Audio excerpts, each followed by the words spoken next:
Hello and welcome. Today we are getting to the root of a mystery that so many of us deal with every single day, our hair. We're going to dive into the science that really dictates whether you have a good hair day or a bad one, starting right from the very core of a single strand. You know the feeling, right? One day your hair is cooperating perfectly, and the next, it's a total mess. You do the exact same routine, but you get completely different results. It feels totally random, but what if I told you there's a predictable science behind all of that chaos? And hey, if hair fall is something you worry about, you are definitely not alone. One big study found that over 60% of men are concerned about it. It's one of the most common hair worries out there, and today we're going to figure out exactly why it happens. Look, the key to ending all that frustration isn't some magic potion or miracle product. It's about actually understanding the fundamental science of your hair, from its biological blueprint all the way to how it interacts with the world around you. So let's kick things off with our first section, what is hair, really? To get why our hair does what it does, we have to go microscopic. We've got to look at its biological blueprint and break down what a single strand is actually made of. At its absolute core, every single strand of your hair is this amazing piece of biological engineering, and it's made mostly of a protein called keratin. Now, this is the most important thing to remember. Hair is a protein fiber. Its strength, its flexibility, its whole structure, it all comes from this protein. That fact is the foundation for everything else we're about to talk about. You know, your hair doesn't just grow and grow forever. It actually happens in a cycle with 3 different phases. First up is anagen, that's the growth stage. About 90% of your hair is in this phase right now, and it determines how long your hair can get. Then, the follicle shrinks during catagen, the transition phase. And finally, it takes a little break in the telogen phase, before the hair sheds and a whole new cycle kicks off. Okay, on to our second section, the porosity gateway. Now that we know what hair is and how it grows, let's talk about how it deals with the outside world. The key to all of this is the hair's outermost layer, called the cuticle. You can think of it as a gateway for pretty much everything, moisture, products, you name it. And that brings us to this really important concept, hair porosity. All that means is how well your hair can absorb and hold on to moisture. The easiest way to picture it is to think of that cuticle layer like shingles on a roof. The condition of those shingles is what determines your hair's porosity. So here you can see the two extremes. With low porosity hair, those cuticle shingles are laying flat and packed really tight. Water and products have a hard time getting in, which is why you can get a lot of buildup. But with high porosity hair, which often happens from damage, those shingles are raised and open. Moisture rushes in super easily, but, and this is key, it escapes just as fast, leaving the hair feeling dry and frizzy.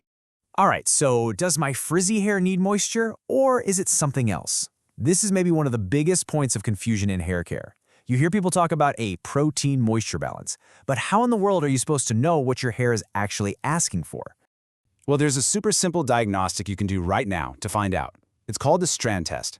Just find a simple strand of hair that's already shed, make sure it's dry, hold it between your fingers, and just give it a gentle pull.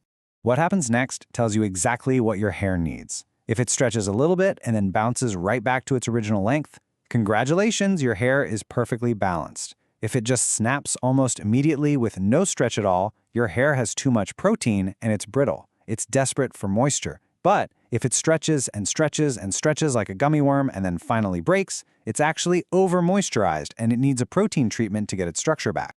So once you know what your hair needs, you might reach for an oil. But here's the catch. Not all oils are created equal, not even close. Their effectiveness depends entirely on their molecular structure. Basically, can they get inside the hair strand, or do they just sit on top? So get this, a really fascinating study from the Journal of Cosmetic Science gave us a huge clue. Researchers compared 3 common oils, coconut, sunflower, and mineral oil. They found that only one of them, coconut oil, could significantly prevent that precious protein from leaving the hair shaft. And it worked for both damaged and healthy hair. So the big question is, why? This table explains it all perfectly. Coconut oil is mostly lauric acid, which has a low molecular weight and a straight, simple chain. It's tiny enough to actually penetrate the hair shaft. Sunflower oil, on the other hand, has a bulky structure that can't get through the door. And mineral oil, well, it just has no natural attraction to hair proteins at all. So those two can only coat the surface. They can't get. But hold on, coating the surface isn't always a bad thing. In fact, some oils are fantastic protectors. They create this shield around the hair strand that strengthens it against all the physical stress of combing and styling, which, let's be honest, is a major cause of breakage for a lot of us. And here is some pretty dramatic proof of how well these protective oils can work. In one study, they put hair through a fatigue test that mimics combing. The hair treated with a traditional blend called Neely Bringraj oil showed way less breakage than the control group. The study also found this oil reduced the force needed to comb through hair by over 76%. I mean, that just shows you the power of a good protective oil.